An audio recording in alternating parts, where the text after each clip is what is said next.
Como parte inicial del estudio del concepto de revolución molecular, es necesario plantear el contexto en el cual se desarrolla este concepto, ¿no? El inicio de su historia o la introducción en su historia. Para hacer esto es necesario hablar acerca de sus autores, sobre todo Gilles Deleuze y sobre todo aún más Félix Guattari, como decíamos anteriormente, puesto que esto es una marca, una singularidad de la propuesta de pensamiento que es propia de la propuesta crítico-política de estos autores, es decir, escribir a dúo o ser autores compartidos de una misma obra, ¿no? Esta posición de producir conceptos y una obra a dúo es al mismo tiempo que una forma novedosa y rica de explorar las posibilidades creativas e inventivas. También es un posicionamiento en sí mismo político que cuestiona y al mismo tiempo rebasa la noción de autor en términos individuales o burgueses o conservadores, por decirlo de alguna forma, ¿no? En el sentido de que en la modernidad, en Occidente, el individuo cada vez adquiere más importancia, ¿no? Y esto no en un sentido positivo únicamente, ¿no? En tanto que sería el individuo quien sería autor de su propia vida y de sus actos, ¿no?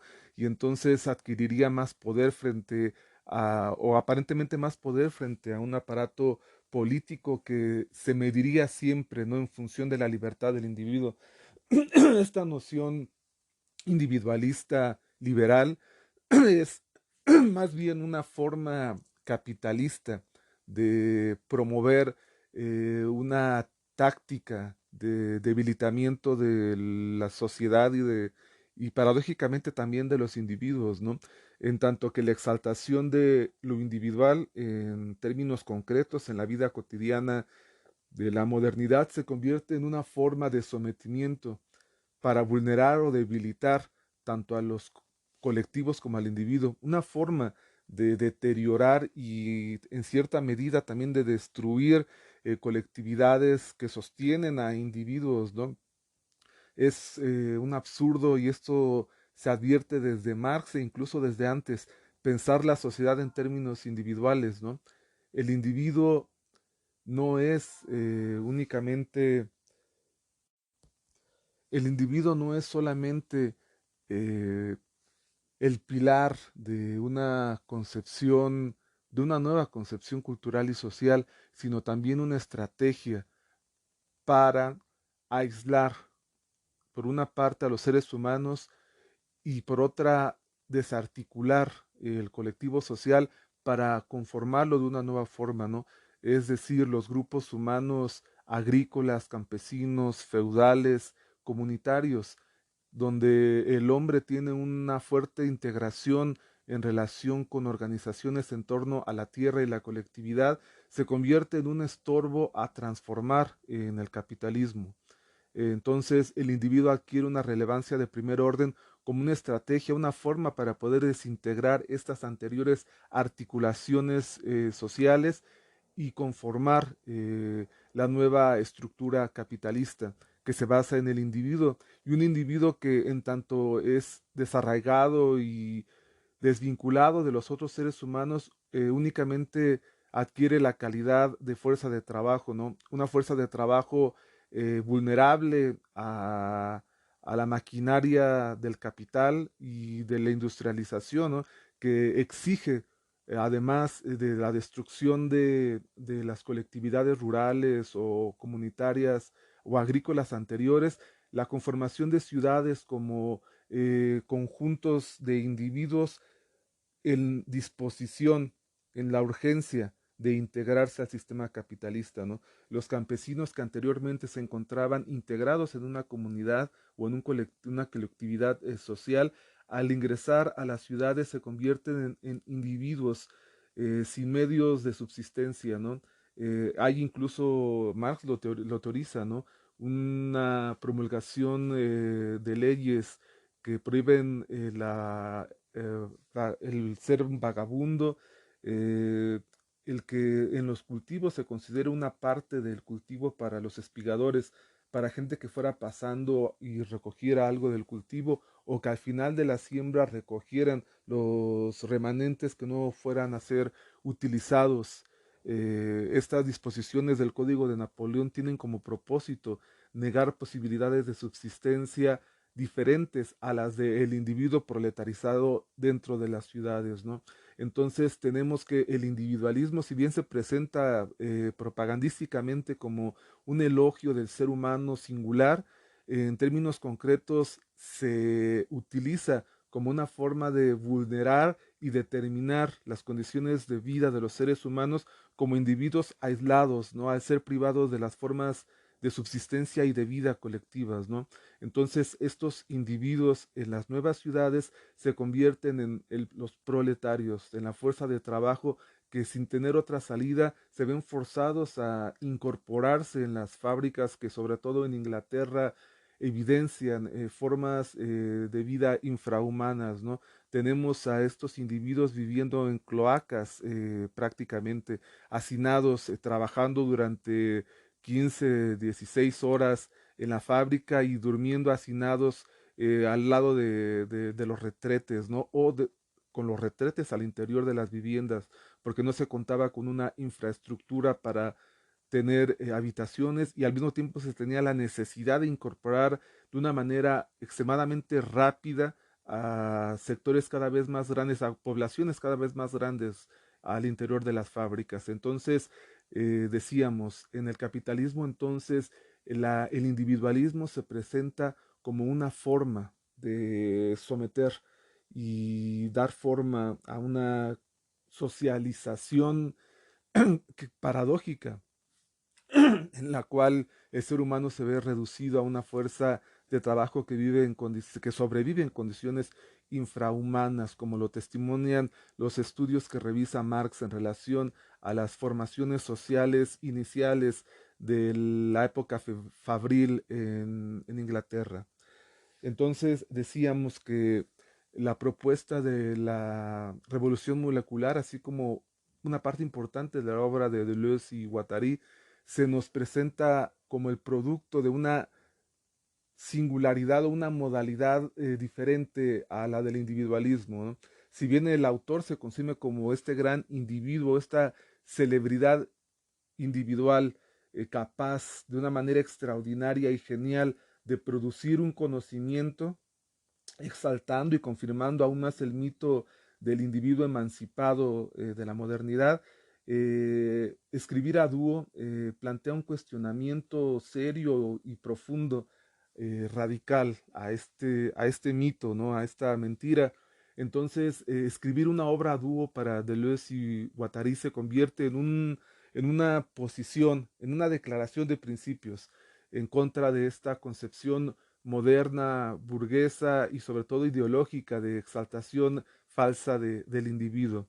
Entonces es importante entender como parte del contexto esta cuestión fundamental de la forma en que es producido el concepto de revolución molecular al interior de una obra a dúo.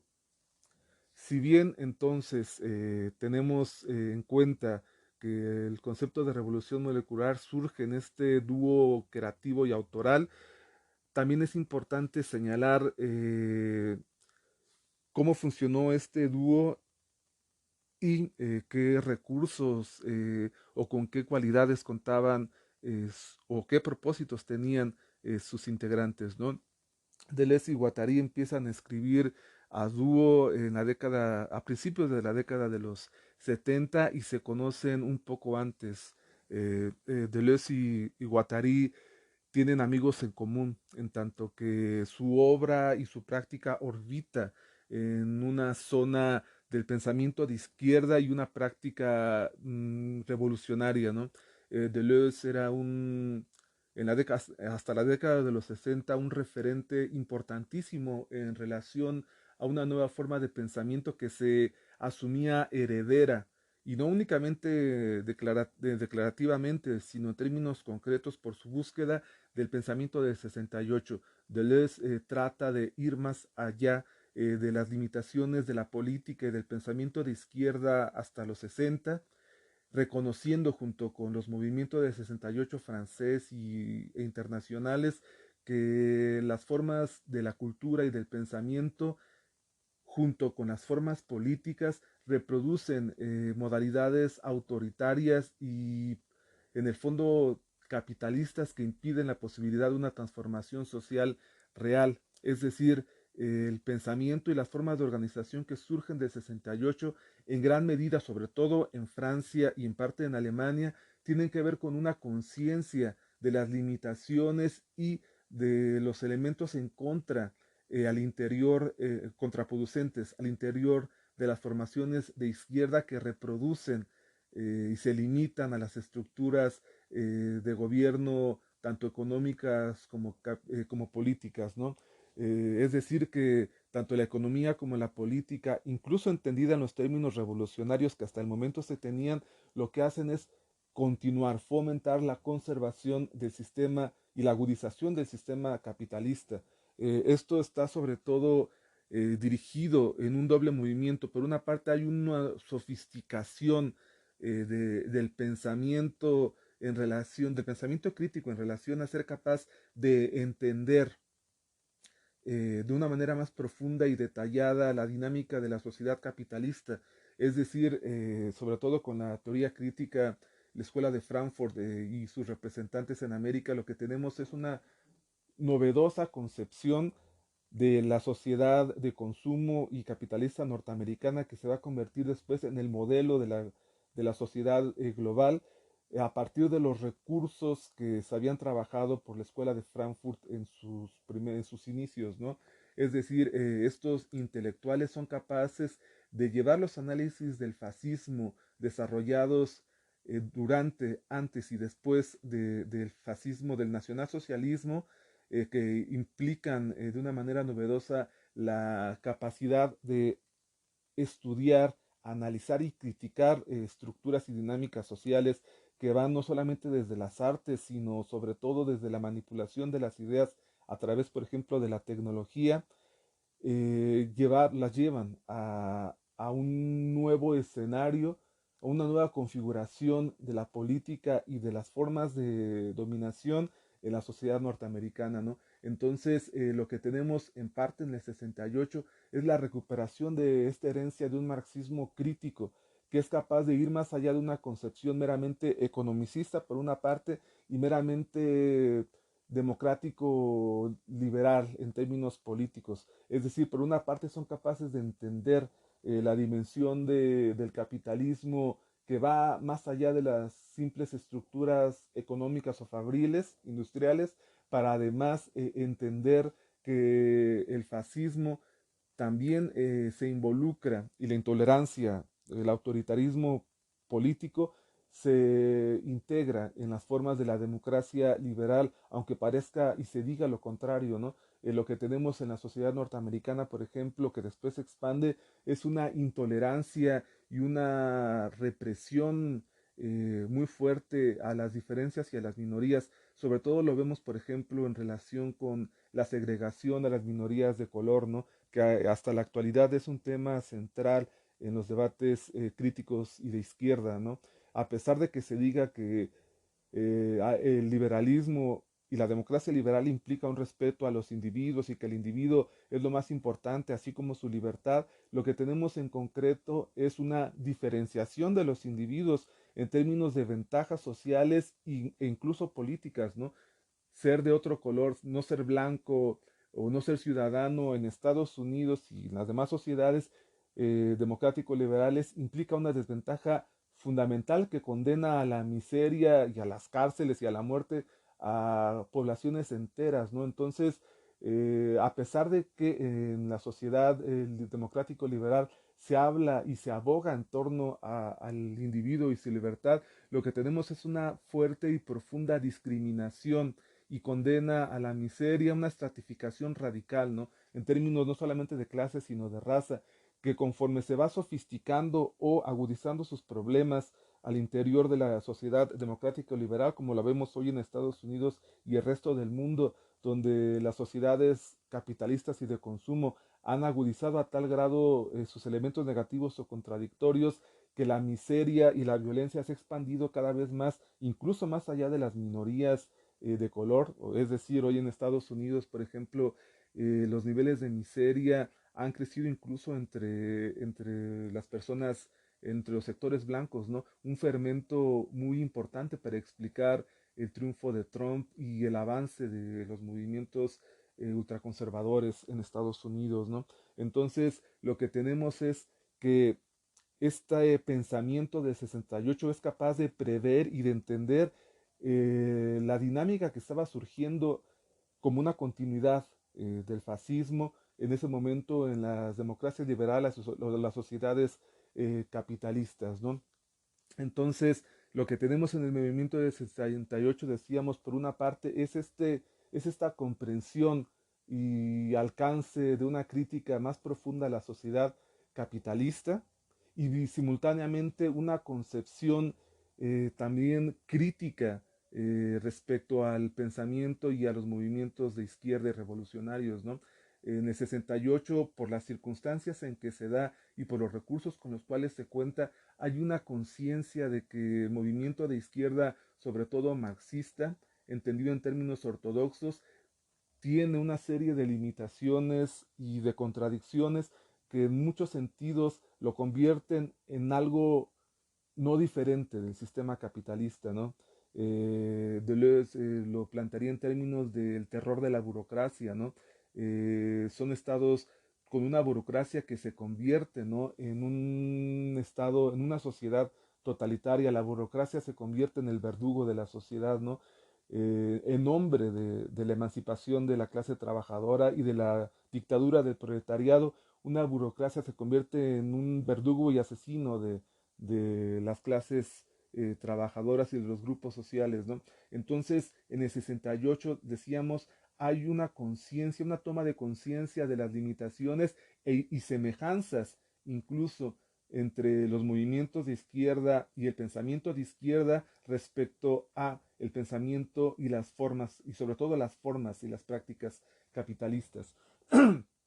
Entonces, en este contexto, Deleuze y Guattari se encuentran. Deleuze pensando esta forma crítica y novedosa de entender a la sociedad, pero desde la perspectiva filosófica, ¿no? Deleuze es un gran filósofo, ¿no? Uno de los grandes intelectuales del siglo XX y de la historia incluso de Occidente, con una capacidad intelectual deslumbrante, ¿no? Y un conocimiento extremadamente sofisticado y profundo, erudito, de la historia del pensamiento y la filosofía, que le permiten hacer planteamientos novedosos, pero partiendo de una concepción, incluso podríamos decir, clásica de la filosofía o del pensamiento. La obra y el pensamiento de Deleuze se nutren de una manera sorprendente de diferentes pensadores olvidados en la historia de la filosofía o olvidados en el presente, ¿no? O en su presente. Entonces, lo que tenemos con la obra de Deleuze en los 60 es sobre todo una forma de pensar novedosa, sofisticada y profunda que trata de reactualizar a pensadores olvidados con el propósito de servir de instrumentos a la emancipación que se vive en el contexto del 68, ¿no? Entonces tenemos a Spinoza, a Nietzsche, a Bergson, a los estoicos, a Epicuro, funcionando para pensar lo que está sucediendo o los problemas a los cuales se están enfrentando los movimientos en el 68, ¿no? Y después como recursos para pensar un horizonte problemático que a partir de esos recursos también Deleuze es capaz de comprender, ¿no? Aquí solamente mencionaremos que a partir de estos recursos intelectuales y artísticos, culturales, Deleuze es capaz de entender las transformaciones profundas que la sociedad va a experimentar a partir de la década de los 80, ¿no? Sus recursos le permiten prever y dar nombre al tipo de sociedad que hoy mismo estamos viendo cómo se desarrolla y cómo termina de definirse, ¿no? Deleuze les llamó sociedades de control, una sociedad basada en el control, en un poder que tiene la forma de un control tecnológico, a distancia, a través de la tecnología y de la diferenciación o de la singularización de los individuos a través de la tecnología. Es decir, cómo la tecnología, como el Internet ahora, las redes sociales o las tecnologías de vigilancia sirven para romper el tejido social y para dirigir el comportamiento de los individuos, ¿no? Pero eso es tema de otra sesión. Entonces, tenemos a Deleuze en ese contexto descrito y simultáneamente a Guattari. Guattari, por otra parte, es una personalidad particularmente interesante. Eh, es una especie de pensador renacentista actual del siglo XX, ¿no? Porque se interesa en muchísimas disciplinas, no de una forma eh, con una curiosidad superficial, sino al contrario, ¿no? Con un profundo interés de profundizar en las disciplinas a tal grado que le permita vincularlas por el conocimiento que llega a tener y además pensarlas de una manera novedosa respecto a los problemas que están sucediendo. Guattari estudia diferentes disciplinas en su juventud, ¿no? Desde la psicología, primero la farmacia, estudia farmacéutica, el uso de medicamentos. Después estudia psicología a instancias de su hermano y del psicoanalista de su hermano. Y después se enfrasca en una serie de investigaciones y búsquedas que tienen que ver con su práctica política, que lo llevan al estudio de la biología, de la tecnología, de la geografía, y entonces podemos ver en su obra una confluencia de temáticas y conceptos de estas diferentes disciplinas, como termina siendo en la revolución molecular, ¿no? Es decir, no es gratuito que se utilicen estos términos por parte de Guattari, Deleuze, para hacer su propuesta. Tiene que ver directamente con la práctica multidisciplinaria de Guattari, el conocimiento de Deleuze. Entonces, lo que tenemos en Guattari, decíamos, es este intelectual multidisciplinario avant-garde, ¿no? Antes de que la multidisciplina se convirtiera en una moda, sobre todo al servicio de las nuevas formas de producción capitalistas que requieren para la adecuación de los nuevos conocimientos, nuevos tipos de técnicos. Tenemos en Guattari un investigador, ¿no? Un buscador en las diferentes disciplinas para poder entender y aplicar sus conocimientos a los diferentes problemas que están sucediendo, y a la par de esto también una profunda actividad política militante. Guattari desde la secundaria se convierte en un organizador de colectivos y de movilizaciones, ¿no? Se cuenta con cierta gracia que en la secundaria formó dos bandos, bueno, dos bandas diferentes que terminaron peleándose unas con otras, ¿no? Bueno, esto continuó a lo largo de su trayectoria, ¿no? Después se involucra a partir de su conocimiento profundo de psicoanálisis, toma clases en el seminario de Lacan, incluso es psicoanalizado por Lacan, y lleva después este conocimiento a otros sectores o grupos, por ejemplo, en la Sorbona, ¿no? Cuando nadie se interesaba en el psicoanálisis en filosofía, o casi nadie, el intérprete, el puente que lleva el psicoanálisis a la filosofía en París es Guattari, cuando siendo estudiante de filosofía, después de haber sido estudiante de psicología, lleva los conocimientos de Lacan y de psicoanálisis de Lacan a la filosofía, ¿no? Y esto continúa porque en diferentes grupos, ¿no? Porque se empieza a interesar por otro tipo de prácticas, ¿no? En ese sentido, se vincula también con la Borde, con sindicatos. La Borde era una clínica psicológica de tratamiento dirigida por John Henry, que se convierte en el mentor en términos psicológico-clínicos de Guattari en esa época, ¿no? Henry trata de implementar una forma comunitaria de tratamiento psicológico. La clínica psicológica se convierte en una comuna asamblearia en donde la cura tiene que ver directamente con la participación colectiva de los enfermos, y el personal administrativo como el resto del personal de servicios en unas colectividades y asambleas en donde se decide todo en colectivo y donde de una manera eventual se van rolando los diferentes cargos y puestos, ¿no? Entonces, en esta práctica comunitaria, Guattari reafirma su interés militante, ¿no? Y su posición de izquierda, ¿no? Porque toda esta práctica multidisciplinaria y esta experimentación tienen como un origen y una dirección la búsqueda de un pensamiento que busca alternativas sociales, ¿no? Un pensamiento de izquierda, crítico, ¿no? Entonces, en esta época en que Guattari vincula el pensamiento lacaniano con la filosofía en la Sorbona, pero además vincula a los estudiantes de la Sorbona con la clínica de la Borde, llevando a algunos de sus amigos a pasar fines de semana en la Borde para ver la práctica que se realizaba. Tenemos también que simultáneamente Guattari se empieza a vincular con sindicatos, sobre todo automotrices, y entonces se convierte en el puente entre el movimiento estudiantil y el movimiento sindical en el 68, ¿no? Entonces lo que tenemos aquí es un profundo investigador, innovador, que al mismo tiempo es un militante inquieto y erudito, ¿no? Sin embargo, esta dinámica de Guattari le ocasiona algunas dificultades, sobre todo en términos intelectuales, ¿no? Puesto que una actividad tan febril le impedía ser capaz de desarrollar la labor intelectual que también le interesaba, ¿no? Particularmente en la escritura de un libro, ¿no?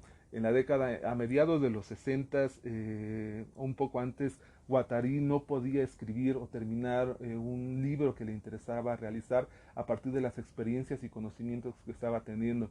Entonces, un conocido en común con Deleuze se le ocurre la posibilidad de encontrarlos, ¿no? Deleuze estaba recluido en un encierro debido a una operación de pulmón. A partir de una enfermedad pulmonar le extirpan un pulmón después de realizar su examen de doctorado. Entonces está recluido Deleuze, ¿no? Y en cierta forma privado de una dinámica social y de actividad física. Y por el otro lado tenemos a Guattari con una actividad febril, ¿no?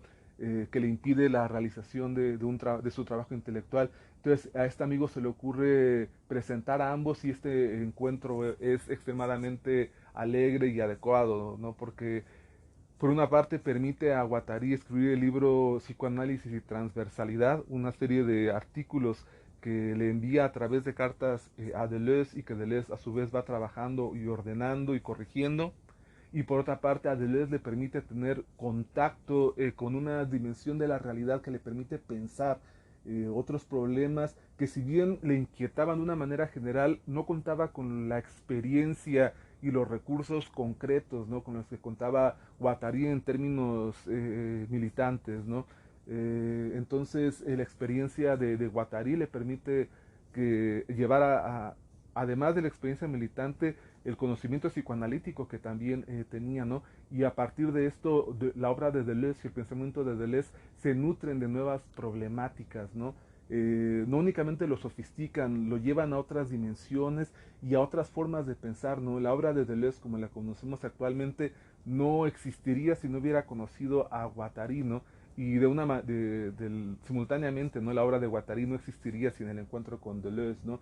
Y eso es algo muy importante que hay que tener en cuenta porque en la actualidad, a pesar de la fama y el prestigio que tiene la obra de Deleuze en los círculos académicos de filosofía, literatura o arte, pasa algo particularmente inquietante, ¿no? Interesante, que tiene que ver con que si bien la genialidad y la novedad de la obra de Deleuze hace que se incorpore a los programas de estudio y haya tesis e investigaciones al respecto, el sistema académico no está privado o libre o neutral de esta dinámica y agudización de la dinámica capitalista en el conocimiento, donde la universidad y el conocimiento se exige y condiciona que sirva únicamente a la práctica capitalista de acumulación de valor, ¿no? De valorización del valor, que cada vez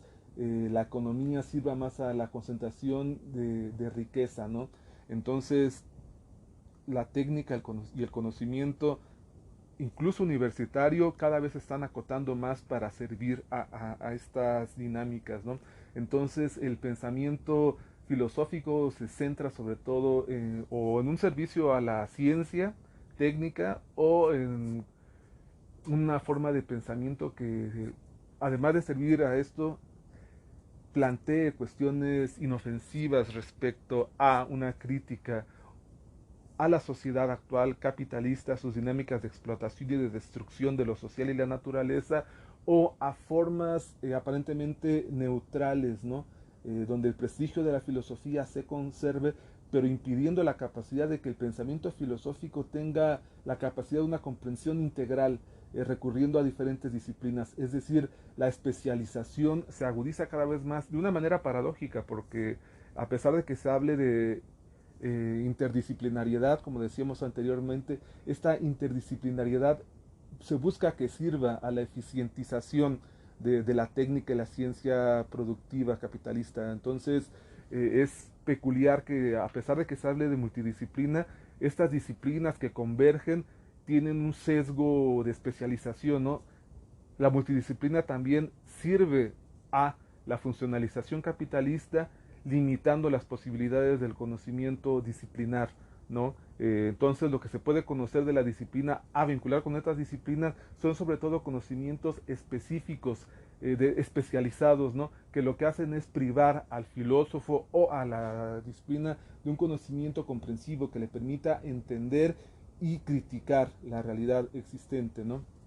Entonces, decíamos, esta relación de Deleuze y Guattari permite la creación de un pensamiento novedoso y radicalmente crítico, ¿no? Entonces, a pesar de que hay una reivindicación y un uso de Deleuze en las universidades a nivel mundial, es interesante ver cómo se trata de sesgar o negar este origen y esta línea fundamental de crítica radical a la sociedad capitalista, ¿no? Entonces Deleuze se convierte en un pensador del arte o de la cultura o de la lógica o de la ciencia o de las matemáticas, pero desvinculado de su relación con la realidad, ¿no? Lo cual, como estamos viendo, fue fundamental para el desarrollo de su pensamiento a través de la relación con Guattari, ¿no? Y esto en gran parte se hace eliminando la parte de Guattari, ¿no? Pensando la obra de Deleuze como de Deleuze, ¿no? Y como si Guattari fuera un accidente, ¿no? Algo accesorio, ¿no? Cuando es todo lo contrario, ¿no? Es el momento clave que le permite al pensamiento de Deleuze alcanzar las alturas que alcanza, ¿no? Entonces es para efectos del tema que estamos tratando muy importante entender esto, ¿no? Porque cuando se habla de los conceptos desarrollados o presentes en la obra de Deleuze-Guattari, generalmente se atribuyen únicamente a Deleuze, ¿no? Y no es una cuestión ingenua, ¿no? Tiene que ver directamente con lo que estamos diciendo, ¿no? Con eliminar este aspecto crítico que tiene que ver desde la producción de la obra como una obra no producto de un individuo, sino de una colectividad, ¿no? De un dúo, que lo que tratan de hacer con su práctica misma es cuestionar de raíz esta cuestión ideológica de exaltación de un individualismo que lejos de servir a la emancipación del hombre o de la sociedad sirve para manipularlos y someterlos aún más, ¿no? Entonces, al hablar de revolución molecular es importante tener presente este contexto que estamos planteando, ¿no? El concepto de revolución molecular forma parte de la obra y los desarrollos teóricos realizados por Deleuze-Guattari a partir de la experiencia psicoanalítica y militante de Guattari y de los conocimientos profundos en términos de filosofía y de historia de las ideas de Deleuze. En este sentido, cuando hablamos de revolución molecular, es importante tener siempre presente este aspecto, ¿no? Y estas dimensiones a partir de las cuales son trabajados los conceptos de Deleuze-Guattari, ¿no? Entonces, cuando estamos hablando de revolución molecular, estamos hablando de filosofía política, de militancia, de psicoanálisis y fundamentalmente lo que uniría a todas estas dimensiones de un pensamiento radicalmente crítico respecto a una sociedad capitalista que se basa en formas autoritarias de abuso de poder e intolerantes respecto a los grupos humanos y las características mismas del hombre, ¿no? La crítica al fascismo y al capitalismo no es gratuita, no es dogmática, No es decir, es que hay que criticar al capitalismo y al fascismo únicamente por principio, ¿no? No, hay una profunda comprensión de las características del capitalismo y el fascismo que llevan a una actividad tan ardua como la que realizan estos pensadores, y eso tiene que ver directamente con la destrucción del ser humano, de la naturaleza y de lo social, ¿no? El capitalismo y el fascismo se caracterizan para Deleuze y Guattari como dinámicas destructivas de la sociedad y del ser humano, ¿no? Y de la naturaleza, ¿no? La tecnología y la ciencia al servicio del capital sirven para destruir la naturaleza, como lo estamos viendo ahora mismo, ¿no? Convirtiendo sin ningún principio únicamente a la naturaleza y en materias primas, en dinámicas que se sofistican cada vez más técnicamente para su explotación, termina por destruir a los ecosistemas, el equilibrio ecológico, ¿no? Y por otra parte, esto sucede también con lo social, ¿no? Los grupos sociales, con el uso de la tecnología y el agravamiento e intensificación de las dinámicas eh, producción y de consumo, se provoca su destrucción, ¿no? Por una parte, ¿no? El ser humano reducido únicamente a fuerza de trabajo, eliminando todas sus facultades, capacidades y posibilidades. Y por otra parte, a la sociedad en su conjunto, transformándola, convirtiéndolo en un conglomerado de individuos aislados unos respecto de otros en su soledad, ¿no? Vulnerables a las condiciones impuestas por un capitalismo que los usa, o mejor dicho, ¿no?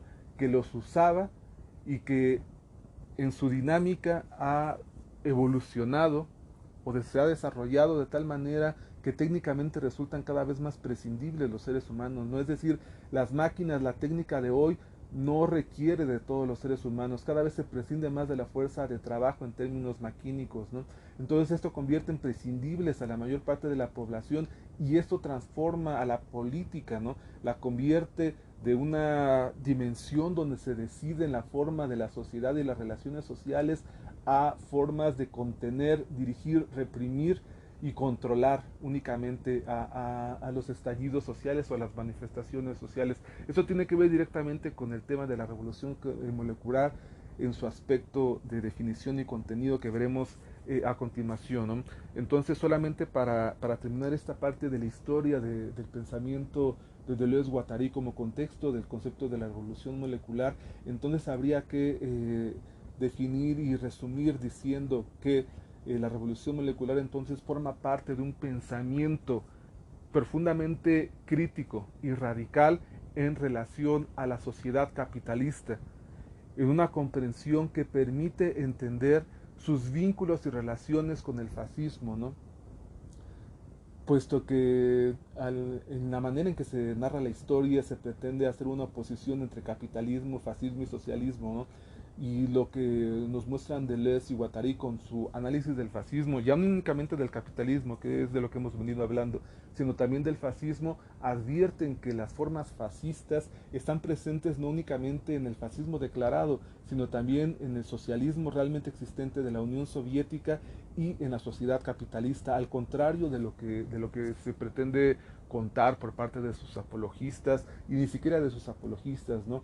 En términos prácticos, la política, la ciencia y las humanidades en su generalidad distinguen de una manera básica al liberalismo democrático del fascismo, de respecto también del socialismo soviético, pero lo que ellos logran advertir es que el fascismo se filtra más allá de los discursos declaradamente fascistas o autorreferencialmente fascistas, y se presenta como prácticas de pensamiento y de control de poder también en la sociedad del socialismo soviético y la sociedad capitalista burguesa democrático liberal, ¿no? Entonces es importante considerar este aspecto, puesto que la revolución molecular y la obra de Deleuze Guattari tiende directamente a repensar, replantear estas dinámicas del fascismo, ¿no? Esta actualización y continuidad del fascismo en las formas sociales actuales, ¿no? Y lo que ellos nos advierten es que el fascismo continúa y se perpetúa en diferentes formas, ¿no? En las prácticas sociales concretas, individuales, singulares, y en las prácticas colectivas o sociales de las estructuras políticas y económicas, en tanto que el fascismo como una intolerancia, como una violencia a la vida, respecto a la vida y sus posibilidades, continúa y se perpetúa no solamente en las estructuras más grandes de la sociedad, ¿no? Que tiene que ver con los gobiernos, las leyes y las instituciones, lo molar, definido por ellos, ¿no? Respecto de lo molecular, que tiene que ver con las prácticas concretas, uno a uno y en relación a dinámicas, ¿no? De interacción entre singularidades y su dimensión psicológica, ¿no? Como veremos a continuación. El concepto de revolución molecular es planteado sobre todo en el texto de Mil Mesetas, escrito junto con Deleuze, y en el texto de la Revolución Molecular de Guattari. El texto de la Revolución Molecular es de 1977 y el texto de Deleuze-Guattari de Mil Mesetas de 1980. Vamos a hablar un poco al respecto de cada uno de estos libros de una manera muy básica para después entrar en la definición propiamente dicha del concepto de revolución molecular.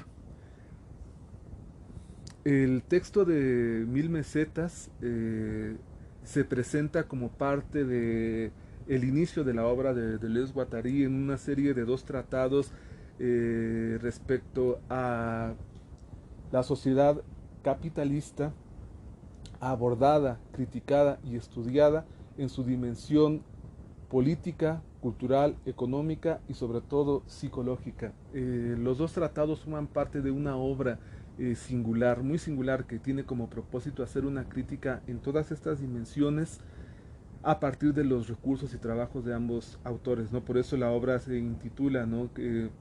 El Antiedipo, que es el primero de ellos, y después Mil Mesetas como capitalismo y esquizofrenia, ¿no? Lo que intentan hacer estos autores entonces es hacer una especie de crítica y de comprensión psicoanalítica de la sociedad capitalista, ¿no?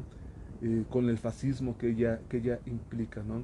Entonces, lo que tenemos en estas obras es un intento de filosofía política novedosa, ¿no? En tanto que trata de no basarse únicamente en la dimensión racional del discurso, ¿no? De lo que se dice lógicamente y se entiende lógicamente, o las dinámicas, que términos también de orden se realiza, ¿no? Sino también el psicoanálisis, el capitalismo en su dimensión psicológica, ¿no? Cómo es que funciona, ¿no? Cómo es que funciona la economía y la política en la dimensión psicológica, ¿no? Al interior de los seres humanos, ¿no? Entonces, esta cuestión es fundamental para ubicar el significado y el sentido de los libros en los cuales se menciona y se presenta el concepto de revolución molecular. Por una parte tenemos esta obra que es estos dos tratados, El Antiedipo, Mil Mesetas, donde en Mil Mesetas se presenta el texto el concepto de revolución molecular, y por otra parte el libro de revolución molecular de Guattari de 1977, en el cual Guattari intenta hacer este estudio crítico respecto a la sociedad capitalista, pero sobre todo predominando la vertiente o la dimensión psicoanalítica del planteamiento, ¿no? Del tratado. En la revolución molecular podemos advertir de una manera más explícita esta dimensión psicoanalítica, ¿no? Porque de hecho inicia el libro hablando de Freud y de Marx, ¿no? Y como dos representantes del pensamiento crítico respecto a la sociedad occidental, europea y capitalista, ¿no? Los dos textos fundamentales, ¿no? O los dos pensamientos fundamentales, ¿no? En ese sentido, al abordar la obra de estos dos pensadores, también plantea las limitaciones de ambos, ¿no? En tanto que no les permiten vincularse unos a otros en la forma ortodoxa de entenderlos, ¿no? El marxismo, como es entendido de manera ortodoxa, se reduce exclusivamente a describir las relaciones de explotación económicas del capitalismo y las posibilidades revolucionarias del mismo en términos también económicos, ¿no?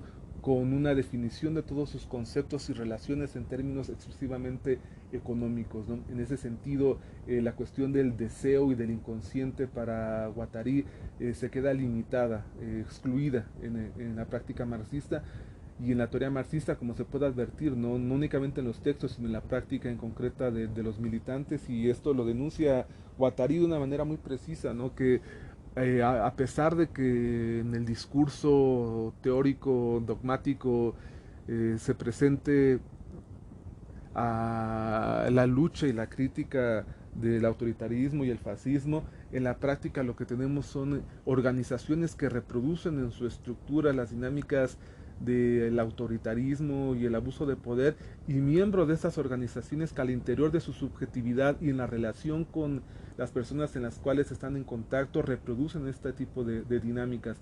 Entonces tenemos el autoritarismo al interior de las organizaciones de izquierda y al interior también de los militantes de izquierda, ¿no?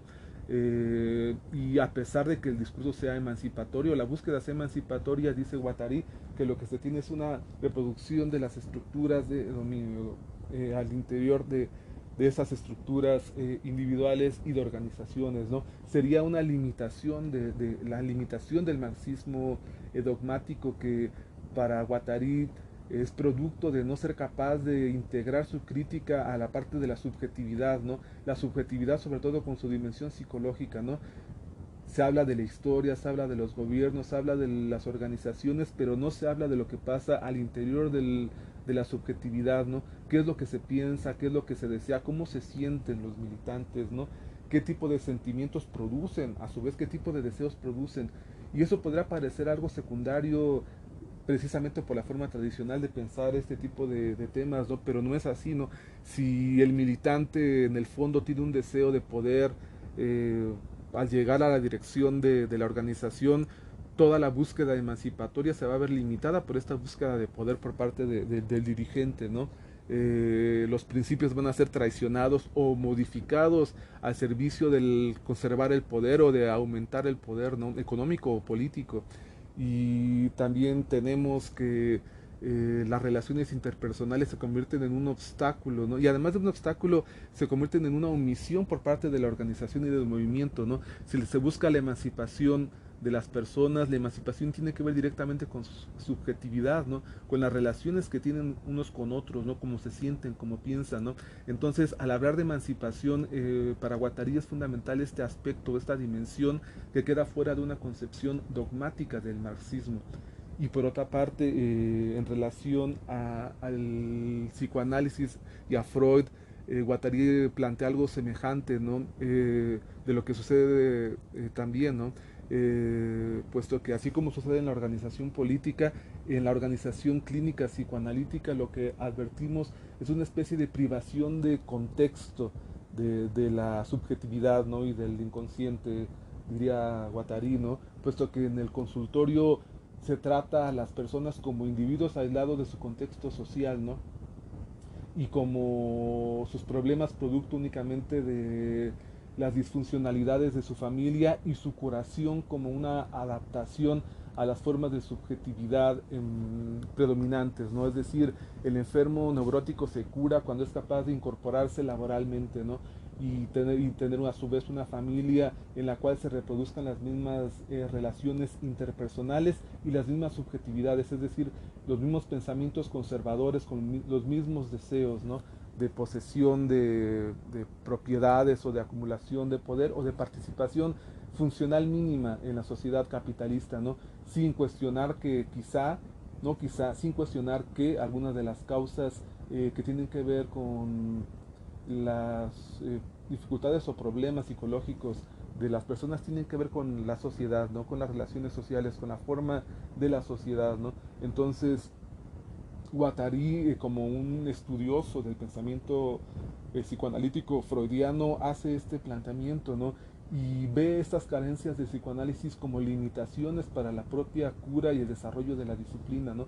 Para Guattari, entonces, el psicoanálisis se encuentra en una situación de incomprensión y de limitación respecto al inconsciente y a la subjetividad, que son básicamente para Guattari sus objetos principales, ¿no? Es decir, el psicoanálisis tiene como propósito un estudio y una intervención en el inconsciente, ¿no? De las personas, ¿no?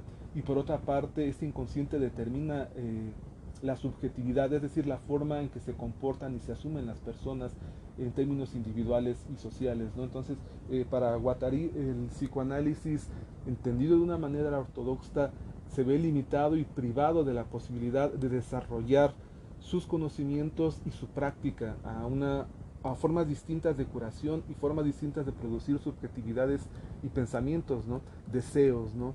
Es decir, para Guattari la cura no estaría solamente en incorporarse a la sociedad capitalista con sus formas de opresión, ¿no? Donde el individuo acepte ser sometido y someter a otros, ¿no? O explotar a otros como una forma sana de interacción, ¿no? Sino que para Guattari existirían otras posibilidades de cura, ¿no? Con otras posibilidades de subjetividad también, ¿no? Donde la realización o la salud psíquica del ser humano no tenga que ver únicamente con aceptar y reproducir las formas de dominación y de violencia social, sino con la búsqueda y la realización de otras prácticas sociales y subjetivas, ¿no? Donde se busquen, por ejemplo, otras cosas o se realicen otras formas de satisfacción, ¿no?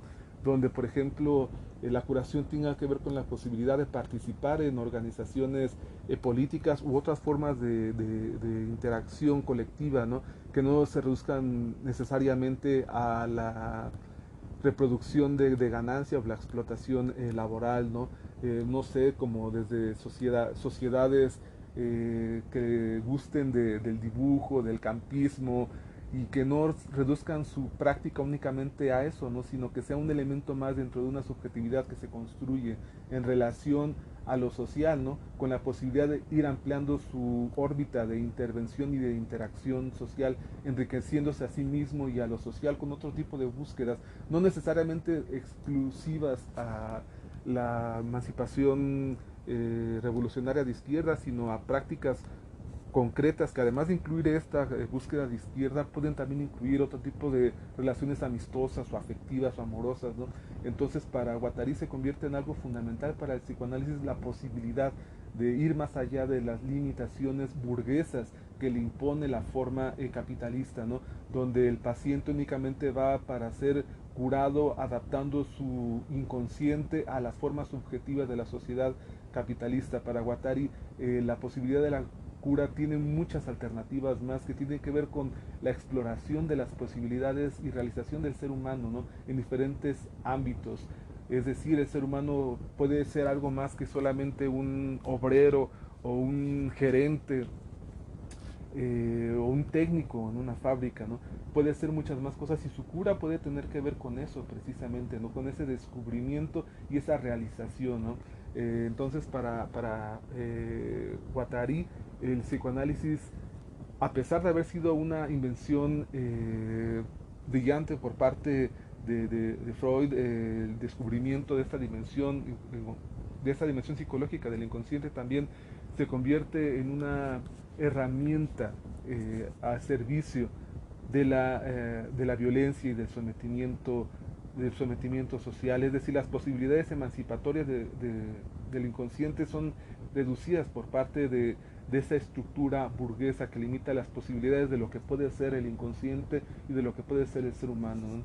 Entonces, a partir de este planteamiento en relación al marxismo dogmático y al freudismo dogmático, Deleuze hace su propuesta de un vínculo entre ambas posibilidades, ¿no? Entre ambas teorías, de vincular al marxismo con el freudismo, con el psicoanálisis, para permitirles ir más allá de las limitaciones burguesas y dogmáticas que los limitan, ¿no? Y que limitan la posibilidad de un discurso crítico más radical y funcional, ¿no? Entonces, en la obra La Revolución Molecular lo que tenemos es ese planteamiento crítico o inicial que se desarrolla como una propuesta después a pensar teóricamente y realizar prácticamente una propuesta crítica radical de izquierda que implique tanto una concepción económico-política en términos marxistas como una concepción del psicoanálisis y la subjetividad. en relación a su emancipación, ¿no? Como una forma de superar las formas autoritarias y violentas al interior de las estructuras y las relaciones, ¿no? Puesto que a partir de este planteamiento teórico es posible identificar y comprender que la sociedad capitalista y las relaciones de interacción social no se quedan únicamente en la dimensión de lo macro o de lo social, de lo molar, definen Deleuze y Guattari en Mil Mesetas, sino que se relacionan también con lo individual lo individual o lo subjetivo. Entonces, el concepto de revolución molecular ubicado en este contexto de los dos libros nos permite entender que es un concepto que se refiere a una revolución, a una reformulación de la revolución, a una comprensión de que la revolución, el concepto de la revolución no puede quedar igual o en las mismas condiciones que se tenía al inicio del siglo XX, ¿no? Habría dos concepciones básicas anteriores de la revolución, ¿no? Una concepción propia de la revolución francesa, la revolución burguesa, y una concepción de la revolución socialista o comunista de la revolución rusa, ¿no? Que serían las predominantes en el discurso de izquierda revolucionario, ¿no? Pero lo que la revolución molecular vendría a hacer sería a replantear estos dos conceptos y sobre todo el segundo de la revolución comunista en relación a las experiencias y los recursos teóricos con los cuales se contaba en el 68, ¿no? Es decir, a partir de la comprensión de una reproducción limitante de las estructuras autoritarias y violentas y que reproducen la sociedad de dominación y sometimiento capitalista, los autores plantean que es necesario realizar una crítica de este concepto de la revolución y que además habría que decir, ¿no?, que en términos dogmáticos la revolución comunista rusa planteada a la forma de esta teoría dogmática ortodoxa según la cual el capitalismo se articula en un proceso dialéctico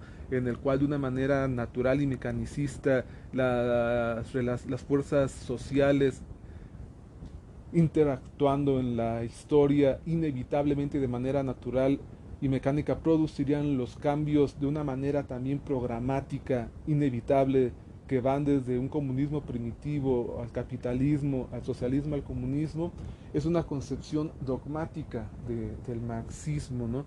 Que muchos autores y sobre todo una corriente importante al exterior del marxismo, no únicamente en el 60, sino que tiene que ver incluso antes, desde la década de los 40, que es recuperada en el 68, que es la escuela de Frankfurt, la teoría crítica. Lo que tenemos en esta teoría es una comprensión de que el concepto de revolución que se propone al interior del pensamiento marxista no se reduce a estas concepciones, ¿no?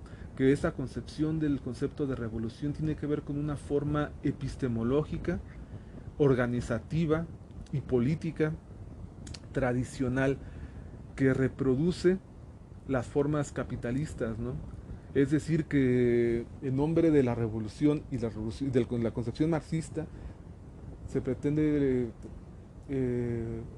plantear que la revolución que es posible entender en términos teóricos es únicamente un calco, por decirlo de una forma, una copia o una adaptación de la revolución burguesa, ¿no?, que llevó a a la sociedad capitalista, ¿no? Si la revolución francesa implicaba esta exaltación del individuo que veníamos diciendo y de su libertad como los principios fundamentales de la transformación y la emancipación social, darían por origen a la sociedad capitalista en términos liberales, es decir, lo más importante es el individuo, su vida, su libertad, no su propiedad. Lo que tenemos más bien sería que la historia misma evidencia que esto es una falsedad, ¿no? Que al tener por principios fundamentales al individuo, su libertad y su propiedad, lo que tenemos no es una emancipación social, sino una agudización de la servidumbre y el sometimiento a partir de estas nuevas condiciones, ¿no? Entonces, esta concepción dogmática de la revolución, en cierta forma, es una proyección, una continuidad de esta concepción individualista de la revolución, ¿no? Y así tenemos muchos elementos del marxismo ruso soviético, ¿no?, como tienen que ver con esta idea mecanicista de la historia o esta idea del individuo, el culto a la personalidad, ¿no?, como si un individuo fuera el que es capaz de transformar la sociedad, de hacer la revolución, ¿no? Y de una manera profunda, Deleuze-Guattari advierten estos mecanismos, ¿no? Que se infiltran al interior de este concepto de revolución y que es preciso criticar, ¿no? Entonces, el pensamiento que ellos desarrollan en el 68 tiene que ver directamente con esa tradición de pensamiento crítico y con recuperar la experiencia que también está sucediendo en términos de militancia, ¿no? Entonces, la revolución molecular podría entenderse como el concepto de revolución que Deleuze-Guattari proponen a partir de la experiencia crítica, de la exploración multidisciplinaria y de las perspectivas militantes que les brindan las experiencias del 68, ¿no? Entonces, la revolución molecular sería una condensación de la propuesta teórica, militante y política de estos pensadores. Es decir, cuando estamos hablando de revolución molecular, entonces estamos hablando de un nuevo concepto de la revolución en el cual convergen una serie de recursos y desarrollos teóricos que implican en cierta forma una condensación o una versión de la condensación de esta confluencia de diferentes experiencias teóricas y militantes que se concreta en la década del 68, ¿no? Y esto es importante entenderlo, ¿no? Porque cuando hablamos entonces de revolución molecular, estamos hablando de otro tipo de revolución a partir de los recursos que hemos venido mencionando, ¿no? Y sería entonces una revolución que no se agotaría únicamente en reproducir o repetir las formas individualistas, capitalistas, autoritarias, fascistas de las formas revolucionarias anteriores, ¿no? Sino que buscaría otras formas, ¿no? Y en ese sentido, este nuevo concepto de la revolución molecular implicaría entonces, como decíamos, la dimensión de la singularidad, ¿no? De esta dimensión de la subjetividad, es decir, qué piensan, qué sienten, qué desean los militantes o los seres humanos, ¿no? ¿Cuál es el grado de desarrollo y de realización de sus capacidades subjetivas, ¿no? Es decir, qué tipo de vida llevan, ¿no? Qué tipo de vida pueden llevar, ¿no? En términos individuales, pero sobre todo colectivos. Es decir, en qué colectivos forman parte, ¿no? En este sentido, la revolución molecular sería un cuestionamiento del concepto tradicional de revolución pensada en términos míticos, ¿no? Realizada por un individuo o individuos vanguardistas o geniales, y se plantearía más bien como un proceso amplio y horizontal y sobre todo multidimensional que implicaría los diferentes aspectos de los seres humanos y de la sociedad misma. Es decir, que la revolución no estaría tomando el poder únicamente a través de las armas, sino que ese sería un aspecto dentro de muchos otros y quizá incluso en un momento dado un aspecto quizá prescindible, ¿no? Con otras formas de llegar al poder o de transformar, mejor dicho, de transformar el poder, ¿no? La revolución molecular entonces implicaría la subjetividad, el inconsciente, los sentimientos y sobre todo las prácticas entre las singularidades o los seres humanos, ¿no? Lo molecular se refiere a la molécula, como el ser humano como una molécula o integrado por moléculas, puesto que no se refería únicamente al planteamiento de las relaciones interpersonales, sino al interior del individuo mismo, ¿no? En ese sentido sería un indagar, una búsqueda de una reorganización al interior de los individuos, ¿no? De sus deseos, de sus sentimientos, ¿no? De qué es lo que piensan, qué es lo que sienten, ¿no? Qué tipo de deseo tienen, ¿no? Si su deseo es un deseo de sometimiento, de tiranía, ¿no? De violencia respecto a los otros, o es un deseo de amor, ¿no? De unión, de búsqueda, de realización. Y en ese sentido su participación en las luchas de emancipación se redefine, ¿no? Entonces, la revolución molecular entonces plantearía un nuevo concepto, no el único quizá, ¿no? Pero sí una propuesta de un nuevo concepto de revolución que trata de partir de los conocimientos y las experiencias que se habían tenido en relación a las formas tradicionales de entender y practicar la revolución. Y en ese sentido se presenta como un nuevo horizonte de posibilidad política y práctica, ¿no? La práctica de los seres humanos en la búsqueda de la emancipación no se reduciría únicamente a la alternancia en el poder, ¿no? O a transformar el gobierno, Y repito, sin dejar de ser quizá esto un elemento importante, ¿no? Sino que también comprende otros aspectos fundamentales que quizá incluso orientarían esta transformación del gobierno, de las estructuras grandes de la sociedad. Entonces, la revolución molecular, el concepto de revolución molecular transforma, busca transformar de una manera comprensiva el concepto de revolución para hacerlo capaz de entender y funcionar sobre todo en esos otros aspectos de la subjetividad que han limitado las posibilidades de transformación y emancipación, ¿no? Buscando es como la continuidad de esta búsqueda de otros seres humanos, ¿no? De otro tipo de seres humanos que sean capaces de realizar los cambios sociales y no únicamente de realizarlos, de vivirlos también, ¿no? Es decir, que la práctica revolucionaria no únicamente sea una práctica militante, ¿no? Sino que también sea una práctica de humanidad, ¿no? Una práctica de los deseos, de una práctica afectiva, ¿no? Esto es un aspecto muy importante, ¿no? Una práctica de emancipación de los sentimientos y del pensamiento, que no únicamente se busque la emancipación de las relaciones de explotación al interior del ser humano, sino una emancipación de las relaciones de dominio y explotación al interior también, ¿no? Es decir, los sentimientos también tendrán una dimensión respecto a la emancipación o la violencia entre los seres humanos, ¿no? Lo que se buscaría entonces serían afectos o sentimientos que tendieran a la liberación o a la articulación entre seres humanos, ¿no? En búsqueda de mayores alegrías, ¿no? O nuevos tipos de alegrías que, por ejemplo, no tengan que ver con el consumo, ¿no? Sino con un conocimiento, por ejemplo, autoconocimiento, autorrealización, ¿no?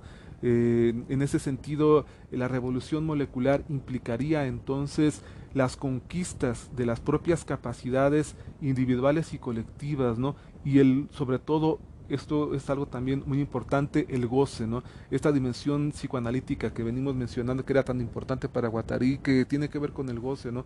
Es decir, que la vida y la relación entre los seres humanos no tenga como un elemento negativo, reprimido el aspecto del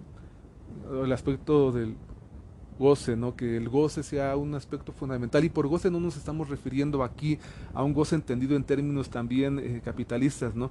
Por goce no se entiende un consumo exacerbado y sin límites de productos desechables, ¿no? O su acumulación, incluso de una manera nociva para el ser humano, sino al contrario, el conocimiento, la búsqueda del conocimiento y la realización de otro tipo de goces, ¿no? Que tienen que ver como, por ejemplo, otro tipo de relaciones o el significado que se le puede dar a los objetos, otro tipo de significados y sentidos que se pueden encontrar y disfrutar y gozar en la vida, que van más allá únicamente de trabajar y de consumir y que tienen que ver con la realización y la búsqueda del ser humano. Entonces, cuando estamos hablando de revolución molecular, también estamos hablando de esto, de una reconquista del goce de vivir, de las diferentes formas en que se puede gozar, ¿no? Más allá de las limitaciones de las relaciones de explotación, ¿no? Entonces, este es un aspecto fundamental del psicoanálisis que recupera Guattari, ¿no? Buscar y realizar en la vida concreta otras formas de goce, ¿no? Que tiene que ver con un autodescubrimiento y redescubrimiento de los otros, ¿no? Entonces, esta propuesta de nueva concepción de la revolución evidentemente muestra la relación entre Marx y Freud a partir de la búsqueda que tiene Guattari en relación a la emancipación y la realización de los seres humanos en términos no únicamente molares, ¿no? De las grandes estructuras o las grandes organizaciones, sino en términos moleculares, ¿no? Es decir, al interior de sí mismos y al interior de las relaciones de unos con otros, ¿no? En ese sentido, entonces, habría que pensar y señalar también que la revolución molecular implicaría también una dimensión de la micropolítica. Es un concepto que se ha mencionado en Mil Mesetas, ¿no? Cuando se menciona la revolución molecular, ¿no? Y se menciona la micropolítica como este aspecto de lo molecular, ¿no? De lo más pequeño, las profundidades de lo más pequeño, ¿no? Donde están los aspectos que tienen que ver con lo afectivo, lo psicológico, ¿no? Entonces, si la sociedad está integrada por moléculas, también los seres humanos, ¿no? Serían moléculas de deseos, moléculas de afectos, ¿no? Y esto no es algo abstracto, es algo concreto, ¿no? ¿Qué sentimientos, qué pensamientos tienen los seres humanos, ¿no? Y en qué medida estos sentimientos y pensamientos se articulan para la emancipación y el goce la emancipación social y el goce de las personas, ¿no? En este sentido, el aspecto de la micropolítica adquiere una nueva significación en la obra de Deleuze Guattari a partir de esta concepción de los afectos y del goce y del inconsciente, ¿no? Entonces la revolución molecular tiene que ver con un replanteamiento de el concepto de la revolución, ¿no? Que además de plantearlo más allá de las estructuras políticas convencionales, clásicas, verticales, jerárquicas y autoritarias, tiene que ver también con la posibilidad de una transformación social, ¿no? En lo concreto, ¿no? Donde los individuos asumen lo revolucionario como una transformación radical, sí, que tiene que ver directamente con la forma en que se relacionan unos con otros, ¿no? Una transformación de sí mismos, ¿no? De la subjetividad, que implica una transformación radical, real, ¿no? A diferencia de las transformaciones o las dinámicas y formas restringidas y limitadas por las formas autoritarias y jerárquicas, ¿no? De un fascismo que se convierte también en un microfascismo, ¿no? Los microfascismos serían esta reproducción de las relaciones de violencia, de dominio y autoritarismo que se dan también en el inconsciente, ¿no? Donde lo que se busca es reprimir los deseos, los goces, los sentimientos, reprimir la dimensión afectiva del ser humano, ¿no? Llenarlo de sentimientos tristes, ¿no? O hostiles, ¿no? El odio, por ejemplo, se convierte en una dimensión fundamental del fascismo que es importante entender y atacar, ¿no? Y que en una concepción convencional de la política revolucionaria se pasa de largo, ¿no? Entonces el odio, la tristeza se convierten en aspectos que pueden pasar desapercibidos, ¿no? Cuando para Deleuze y Guattari se convierten en aspectos fundamentales de la posibilidad de transformación social, ¿no? Entonces esta perspectiva de la microfísica plantearía entonces la posibilidad de considerar como aspectos fundamentales de la revolución la dimensión del goce, de los afectos, es decir, del inconsciente, pero también considerar los mecanismos y las dinámicas, las formas de funcionar de una política autoritaria, ¿no? Que funciona a través de la imposición de la violencia, del autoritarismo. Y entonces lo que advertimos es cómo es todos estos conocimientos que se tenían en relación a el estudio del fascismo y la crítica al capitalismo que veníamos mencionando, que tienen que ver en el siglo XX con un pensamiento que se origina antes de la Segunda Guerra Mundial, se concreta en esta propuesta, ¿no? Entonces, cuando Deleuze, Guattari proponen la revolución molecular, lo que están tratando de hacer es repensar, proponer, eh, desarrollar otra forma, otro concepto de revolución, ¿no? Que parta y reconozca las limitaciones de los conceptos anteriores y sea capaz de formular un nuevo tipo de concepto, ¿no? Más funcional, más adecuado a las evidencias y a los recursos con los cuales se cuenta en el momento que están escribiendo, ¿no? Entonces, esta labor, esta propuesta se convierte no en un capricho, no en una excentricidad, como podría pensarse, sino en una necesidad, ¿no? En la necesidad del pensamiento que reconoce las limitaciones que en la lucha por la emancipación y los errores y los obstáculos que se habían tenido, ¿no? Y las posibilidades que podrían tenerse para superar estos obstáculos o limitaciones, ¿no? Para convertir el concepto de revolución en un concepto que sea capaz de entender tanto las limitaciones y los obstáculos que habían limitado los procesos revolucionarios como nuevas posibilidades de exploración, ¿no? Es decir, la revolución molecular tampoco habría que pensarla como el culmen o lo más acabado que sería posible pensar la revolución. Es el concepto que ellos piensan, que son capaces de pensar con todo su esfuerzo, con todos sus recursos en el momento en que están escribiendo, ¿no? La revolución entonces sería un concepto que está cambiando constantemente, ¿no? Si se reviera a la sociedad, si la revolución implica el cambio radical de la sociedad, es decir, su transformación, y la sociedad cambia y las formas y las dinámicas de la sociedad cambia, también el concepto de revolución tiene que cambiar, ¿no? Para ser efectivo, para no ser una ficción, ¿no? Como podríamos pensar el anacronismo de los dos conceptos anteriores de revolución que veníamos mencionando, su desfase respecto a la actualidad y las dinámicas que se están desarrollando, implica en cierto modo su ficcionalidad, ¿no? Su quedarse atrás respecto a la historia, ¿no? No en un sentido de que se evolucione, ¿no? Sino simplemente hay una transformación, un cambio, ¿no? Entonces había que pensar y reconocer, ¿no? La realidad de este problema que se están planteando de Deleuze y Guattari en los 60s, 80s, ¿no? Que es la necesidad de reformular el concepto de revolución a partir de las experiencias que se han tenido. Entonces, para concluir esta parte de la definición del concepto de revolución molecular, habría que entender este problema, ¿no? Al cual responde el concepto. El problema es las dificultades, los obstáculos y limitaciones que habían enfrentado los movimientos revolucionarios y sobre todo la manera de concebir, de tener el concepto que se tenía de la revolución a partir de la evidencia de su limitación en los hechos. No están inventando mucho de lo que están diciendo, ¿no? Lo que están haciendo es criticar, estudiar los hechos que han venido sucediendo hasta ese momento, ¿no? Y que ellos experimentan como una limitación.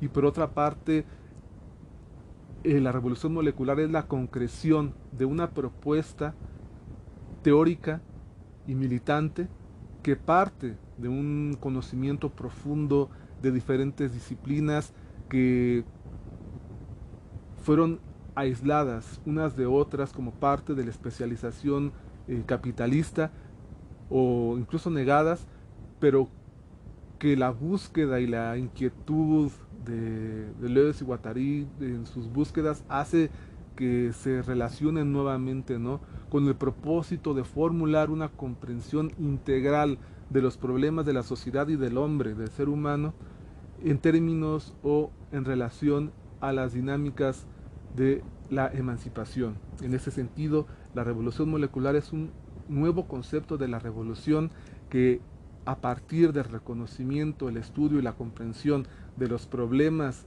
anteriores, de los conceptos anteriores, a partir de las evidencias y los recursos del momento en que es formulado, busca replantear ese concepto con la capacidad de funcionar para las nuevas luchas que se están presentando, en un horizonte político y económico en el cual el poder también cambia, ¿no? Eso es algo muy importante, ¿no? Que hay que tener presente y con lo cual concluiremos esa parte de la definición del término de revolución molecular. Si bien el concepto surge a partir de estas experiencias, de ese conocimiento y de esos recursos que los autores tienen en relación a diferentes disciplinas, también tiene que ver con la comprensión que tienen, que logran desarrollar de la transformación de las estructuras y de los elementos de la política y la economía, ¿no? Es decir, las dinámicas y las formas y los elementos con los cuales funciona, ¿no? Que se están transformando también, ¿no? Entonces, esa búsqueda que ambos tienen en diferentes disciplinas y conocimientos, les permite también entender las transformaciones que está sufriendo la política y la economía, ¿no? Sí sigue siendo una economía capitalista y fascista, ¿no? Pero sus formas de operar cambian, ¿no? También se transforman a partir de los recursos con los cuales se cuenta, ¿no? La tecnología simplemente es otra, ¿no? Es muy distinto a los recursos técnicos con los que se contaba en el siglo XIX con los que se cuenta en el siglo XX y XXI, ¿no? Son diferentes las formas y en ese sentido tienen que ser también diferentes las formas de enfrentarlas, ¿no? No se puede plantear, así como no se puede plantear la revolución en los mismos términos, no se puede plantear el enemigo, el poder o las formas del poder de la misma forma. Es necesario entender la forma en que se han desarrollado, ¿no? Sus especificidades para poder así enfrentarlos de una manera más efectiva. Entonces, cuando Deleuze y Guattari desarrollan su concepto de la revolución molecular, están entendiendo estas transformaciones del poder que tienen que ver con una política y una economía, una política, por ejemplo, ¿no? Que en gran medida deja de implicar una concepción discursiva racional, ¿no? Es decir, son capaces de entender que en la política cada vez las ideas tienen menos lugar, ¿no? Las ideas y la difusión de las ideas, ¿no? Es decir, la dominación y la manipulación de los seres humanos ya no se desarrolla únicamente a partir de la ideología que se difunde a través de los órganos oficiales del Estado, ¿no? Sino que, por ejemplo, en el entretenimiento, en la industria cultural, ¿no? En la forma en que las personas se divierten, consumen y viven, están las nuevas formas de la manipulación, las más importantes, es decir, el obrero o el técnico salen de la fábrica o de la empresa y se van a sus casas, y con las formas del ocio y del entretenimiento lo que hacen es replantear o plantear o dirigir su comportamiento, ¿no? A partir de los valores que se les suministran, se les indican las prácticas, las dinámicas, las relaciones, es decir, el deseo, los sentimientos, las creencias de la sociedad en estas nuevas formas está dirigida por las formas del entretenimiento, de la información, ¿no? Por la tecnología. Y esto lo advirtieron muy bien Deleuze y Guattari. Entonces, cuando formulan el concepto de revolución molecular, están tratando de plantear las prácticas que podrían ser eficaces en relación a las nuevas formas que tiene el poder de manipular y determinar a los seres humanos. Entonces, la actualidad, que sería el último aspecto que habría que tratar de la revolución molecular, en su definición es un aspecto muy importante que hay que tener presente, ¿no? La revolución molecular busca ser actual en relación a las nuevas formas del poder político y económico que se está desarrollando, que sobre todo giran en torno a la tecnología, ¿no? Guattari se interesaba mucho por la ciencia, ¿no? Y por la técnica, era amante de la técnica y sus posibilidades emancipatorias, y esto le permitió advertir también los peligros que implicaba la tecnología, ¿no? Entonces, incluso vislumbran el Internet en cierta forma, ¿no? Con diferentes ejemplos a lo largo de sus libros, ¿no? La posibilidad de ver videos individualizados, todo esto está en el aire y lo mencionan ambos autores, ¿no? La importancia del cine para Deleuze, por ejemplo, ¿no? Tiene que ver directamente con la transformación de la sociedad a una sociedad de imágenes, ¿no? Entonces, es un tema muy complejo y vasto, ¿no? Que trataremos en otras sesiones.